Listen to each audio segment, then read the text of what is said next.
अस्सलाम वालेकुम dear students, आज हम डिस्कस करेंगे concept of orbital. Concept of orbital.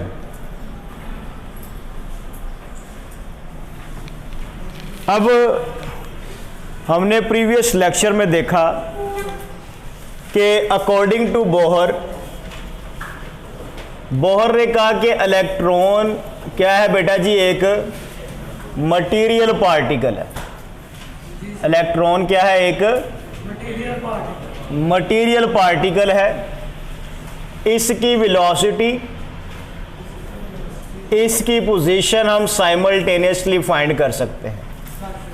ये दोनों चीज़ें क्या कर सकते हैं, इनको हम फाइंड कर सकते हैं साइमल्टेनियसली, क्योंकि इलेक्ट्रॉन एक मटेरियल पार्टिकल है। ये किसने कहा था? बोहर ने कहा था। बोहर के बाद बेटा जी हमने देखा डी ब्रोगली का कंसेप्ट।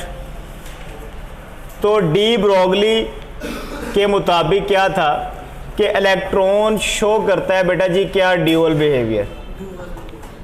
इलेक्ट्रॉन बिहेव करता है एज वेव और एज पार्टिकल। इसको हमने नाम दिया था कि ये क्या था, वेव नेचर ड्यूअलिटी कंसेप्ट। ठीक हो गया। उसके बाद आपने पढ़ा हैज़न्सबर्ग अनसर्टेनिटी प्रिंसिपल कि क्योंकि इलेक्ट्रॉन ड्यूल बिहेवियर शो करता है, यही वजह है कि इलेक्ट्रॉन की पोजीशन और इलेक्ट्रॉन का मोमेंटम, पोजीशन और इलेक्ट्रॉन का momentum can not be calculated simultaneously. सही हो गया। ये प्रीवियस लेक्चर्स में हमने पढ़ा था कि बोहर के मुताबिक इलेक्ट्रॉन एक मटेरियल पार्टिकल है।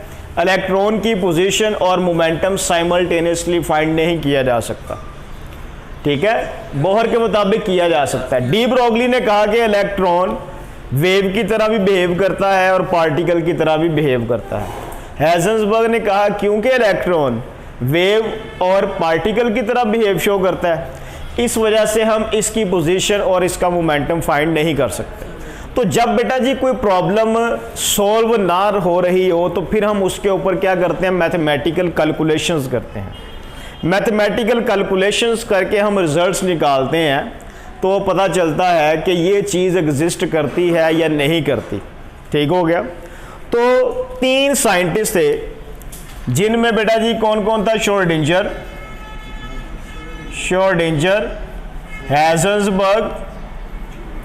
हैज़न्सबर्ग और बेटा जी ड्रिक। ये तीन बेटा जी क्या है, साइंटिस्ट हैं। इन्होंने क्या किया, कुछ मैथमेटिकल कैलकुलेशंस की, क्या फाइंड करने के लिए कि उन्होंने कहा ठीक है हम इलेक्ट्रॉन की पोजीशन और मोमेंटम फाइंड नहीं कर सकते, लेकिन न्यूक्लियस के अराउंड हम ये तो बता सकते हैं कि न्यूक्लियस से इतने फासले के ऊपर जो प्रोबेबिलिटी ऑफ फाइंडिंग इलेक्ट्रॉन है वो पॉसिबल है कि न्यूक्लियस से ख़ास फासले तक इलेक्ट्रॉन के पाए जाने के इम्कानात जो है वो हम कैलकुलेट कर सकते हैं। हम बता सकते हैं कि न्यूक्लियस से इतने फासले पर जो इलेक्ट्रॉन है वो पाया जा रहा है या नहीं पाया जा रहा। तो जो सबसे अच्छा काम किया इन तीनों में से वो कौन था, श्रोडिंगर। वो कौन था बेटा जी, श्रोडिंगर ने कुछ मैथमेटिकल कैलकुलेशन की और उससे बनाई बेटा जी क्या, वेव इक्वेशन। क्या बनाई, वेव इक्वेशन। और इस वेव इक्वेशन से बेटा जी क्या फाइंड किया जा सकता है, probability of electron from nucleus. ठीक हो गया बेटे।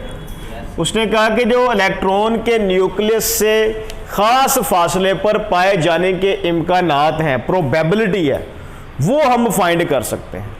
तो उसने मैथमेटिकल कैलकुलेशंस की और कैलकुलेशंस करके बताया कि ये न्यूक्लियस है और न्यूक्लियस से बेटा जी एक ख़ास फासले तक क्या था बेटा जी, इलेक्ट्रॉन के पाए जाने के इम्कानात 95% है। ठीक है, वो डिस्टेंस कितना था, वो था 0.0529 नैनोमीटर। या आप इसको लग सकते हैं 0.529 एंगस्ट्रॉम। ओके ओके, नैनोमीटर में क्या है 0.0529, और बेटा जी एंगस्ट्रॉम में क्या है कि ये वाला जीरो आप खत्म कर दें। ठीक हो गया। तो उसने कहा कि न्यूक्लियस से इतने फासले पर जो इलेक्ट्रॉन की प्रोबेबिलिटी है वो 95% है। प्रोबेबिलिटी ऑफ इलेक्ट्रॉन कितनी है बेटा जी? यानी कि न्यूक्लियस से इतने फासले पर इलेक्ट्रॉन के पाए जाने के इम्कानात कितने हैं? 95% है। तो न्यूक्लियस के अराउंड बेटा जी वो वाला स्पेस जहां पे इलेक्ट्रॉन के पाए जाने के इम्कानात 95% हो, उसे नाम दिया गया ऑर्बिटल का। क्या नाम दिया गया? ऑर्बिटल का। तो ऑर्बिटल की डेफिनेशन बेटा जी क्या है? The space around nucleus where probability of finding electron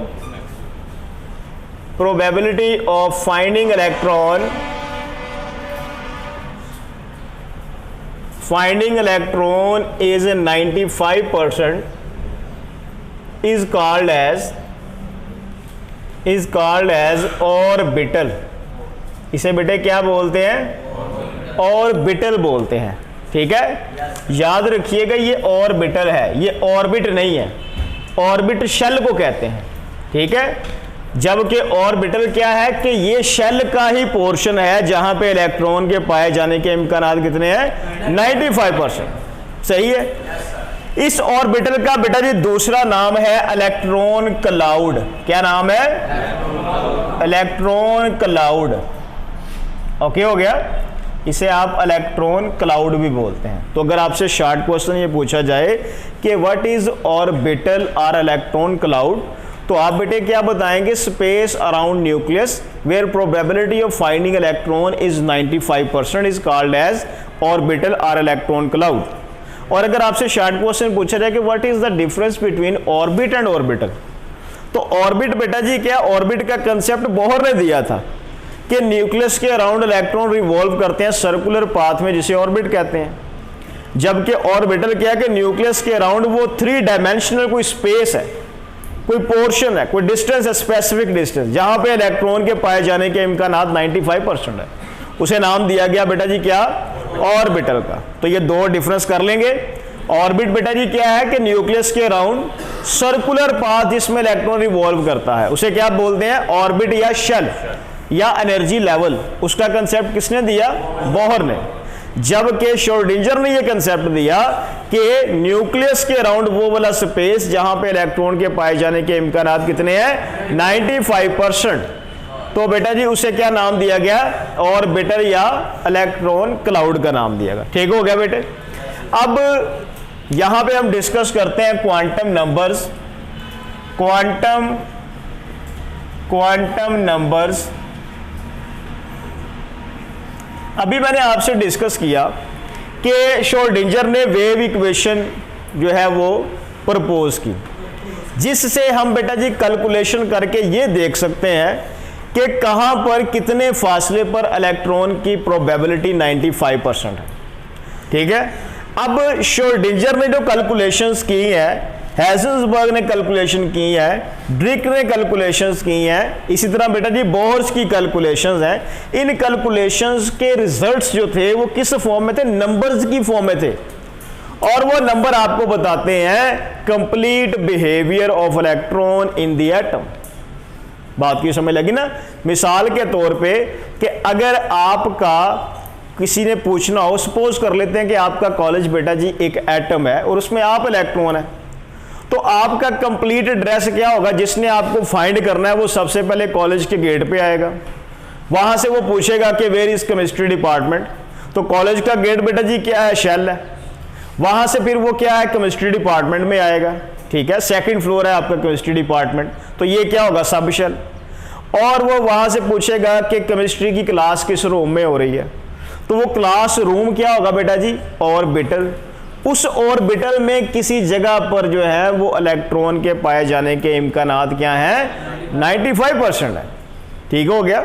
तो जो क्वांटम नंबर्स हैं ये ऐसे नंबर्स हैं जो बेसिकली क्या करते हैं, एक एटम के अंदर इलेक्ट्रॉन का कंप्लीट एड्रेस देते हैं, कंप्लीट बिहेवियर देते हैं। आप इन्हें क्या बोलते हैं, क्वांटम नंबर्स। तो ऐसे numbers, those numbers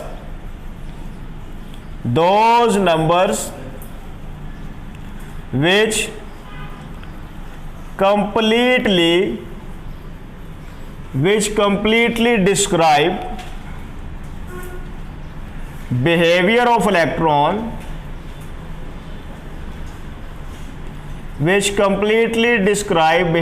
electron, in an atom are called as, उन्हें बेटे क्या बोलते हैं, क्वांटम नंबर्स। ठीक है ना बेटे, आप कोई भी कैलकुलेशन करते हैं किसी अननोन प्रॉब्लम को सॉल्व करने के लिए, तो कैलकुलेशन का रिजल्ट नंबर में ही आता है ना। तो वो नंबर जो है वो क्या कर रहा है, ये नंबर कंप्लीटली डिस्क्राइब कर रहा है एटम के अंदर इलेक्ट्रॉन के बिहेवियर को। तो क्वांटम नंबर्स की बेटा जी 4 टाइप्स है। सबसे पहला क्वांटम नंबर है जी प्रिंसिपल क्वांटम नंबर। उसके बाद बेटा जी एजीम्यूथल क्वांटम नंबर, इसी तरह बेटा जी मैग्नेटिक क्वांटम नंबर, और लास्ट पे स्पिन क्वांटम नंबर। ठीक हो गया बेटे। तो सबसे पहले हम डिस्कस करते हैं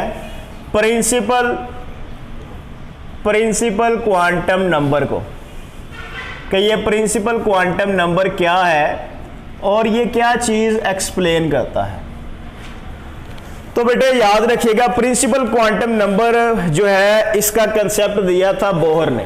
ठीक है, this quantum number was proposed by Bohr. ठीक हो गया। ये क्वांटम नंबर एक्सप्लेन करता है behaviour of electron in a shell. ये क्या एक्सप्लेन करता है, this quantum number explain behaviour of electron in shell. Shell का दूसरा नाम बेटा जी क्या होता है, ऑर्बिट, या फिर इसे क्या बोलते हैं, एनर्जी लेवल। सही हो गया। अब वो प्रिंसिपल क्वांटम नंबर को आप रिप्रेजेंट करते हैं किससे बेटा जी, एन से। तो n की वैल्यू क्या हो सकती है, 1 हो सकती है, 2 हो सकती है, 3 हो सकती है, 4 हो सकती है, 5 हो सकती है। ठीक हो गया। अगर n की वैल्यू बेटा जी 1 होगी तो ये कौन सा शेल होगा, पहला शेल, जिसे क्या बोलते हैं आप, के शेल।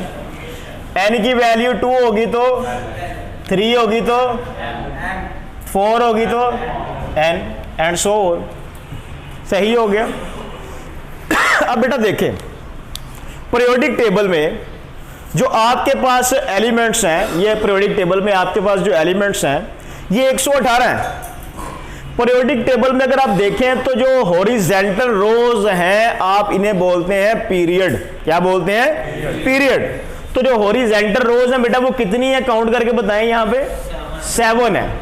इसका मतलब है पीरियड नंबर आपको बेटे बताता है कि शेल्स की तादाद कितनी है एटम के अंदर। तो अभी तक जो आपके पास एटम्स डिस्कवर हुए हैं उनमें टोटल शेल कितने हैं, 7। पहले पीरियड के जो एलिमेंट्स हैं उनमें कितने शेल है बेटा जी, 1। दूसरे और तीसरे में बेटा जी 2 और 3, चौथे में 4, पांचवें में 5, छठे में 6, और 7वें पीरियड के जो एलिमेंट्स हैं उसमें कितने शेल हैं, 7 शेल है। यानी कि अभी तक जो हमारे पास एटम्स या एलिमेंट्स डिस्कवर हुए हैं उनके एटम्स में सिर्फ कितने बेटा शेल है, 7 शेल है। ठीक हो गया। तो ऐसा क्वांटम नंबर जो इलेक्ट्रॉन का बिहेवियर, इलेक्ट्रॉन की पोजीशन डिसाइड करते हैं, डिटरमिन करते हैं किसके अंदर बेटा जी, शेल के अंदर, आप उसे क्या बोलते हैं, प्रिंसिपल क्वांटम नंबर। अब याद रखिएगा बेटे कि n की वैल्यू जो है ये 0 नहीं हो सकती, ये नेगेटिव में नहीं हो सकती, ये फ्रैक्शन में नहीं हो सकती। याद रहेगा बेटा।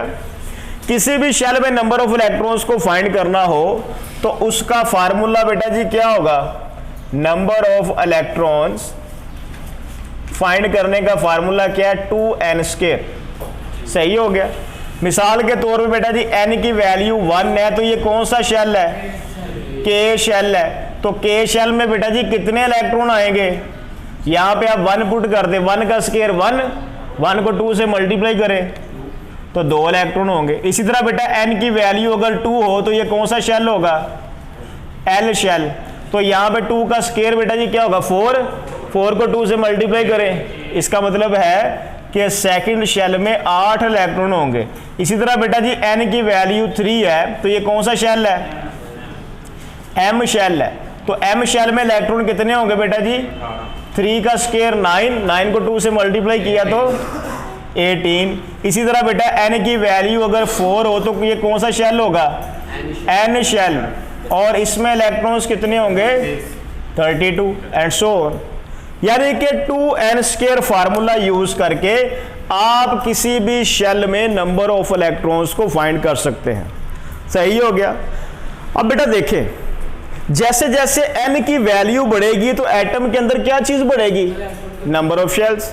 ऐसे ही ना, एटम के अंदर नंबर ऑफ शेल्स बढ़ेंगे तो फिर बेटा जी क्या होगा, एटम का साइज भी बढ़ेगा। इसका मतलब क्या है कि n की वैल्यू जितनी ज्यादा होगी एटॉमिक रेडियस भी उतना ही ज्यादा होगा। अब मुझे बताएं कि इलेक्ट्रॉन न्यूक्लियस से जैसे जैसे दूर होगा उसकी एनर्जी बेटा इंक्रीज होगी या डिक्रीज होगी, क्या होगी, डिक्रीज होगी। ठीक है, इन्फिनिटी पे क्या है, 0 है। ठीक है ना बेटे, तो डिफरेंस जो है वो क्या होगा, वो इंक्रीज होगा। ओके हो गया। तो यहां पे आपने याद रखना है कि n की वैल्यू जितनी ज्यादा होगी एनर्जी ऑफ इलेक्ट्रॉन भी क्या होगी, उतनी ही ज्यादा होगी। सही हो गया बेटा, तो ये पॉइंट भी आपने याद रखना है। ठीक है, तो अगर आपसे पूछा जाए कि write a note on principal quantum number, तो आप क्या बताएंगे कि ऐसा क्वांटम नंबर जिसको बोहर ने प्रपोज किया, जो इलेक्ट्रॉन का बिहेवियर मेन शेल में, एनर्जी लेवल में या ऑर्बिट में एक्सप्लेन करता है। इसको आप n से रिप्रेजेंट करते हैं। n की वैल्यू 1 होगी तो ये पहला शेल k शेल, n की वैल्यू 2 होगी तो l शेल, 3 होगी तो m शेल, 4 होगी तो n शेल। ठीक है, अब बेटा जी n की वैल्यू 0 नहीं हो सकती, माइनस में नहीं हो सकती, फ्रैक्शन में नहीं हो सकती। और किसी भी शेल में नंबर ऑफ इलेक्ट्रॉन फाइंड करने का फार्मूला क्या होता है, 2n स्क्वायर। तो बेटा इस फार्मूले को यूज करके हम देखें तो पहले शेल में 2 इलेक्ट्रॉन, दूसरे में 8, तीसरे में 18, चौथे में 32। n की वैल्यू जितनी ज्यादा होगी एटम के अंदर उतने ज्यादा शेल होंगे, एटम का साइज या रेडियस उतना ही ज्यादा होगा। और n की वैल्यू जितनी ज्यादा होगी एनर्जी ऑफ शेल या energy of electron in a shell will be high. ये डायरेक्ट रिलेशन होगा। ओके हो गया बेटा। तो ये था जी आज का हमारा लेक्चर। कल हम डिस्कस करेंगे ऐसी म्यूचुअल क्वांटम नंबर, कल हम डिस्कस करेंगे मैग्नेटिक क्वांटम नंबर और बेटा जी स्पिन क्वांटम नंबर, और इनको कलेक्टिवली हम देखेंगे कि इनका आपस में क्या रिलेशन है, इससे कैसे कैसे क्वेश्चंस बन सकते हैं। ठीक हो गया। Any question?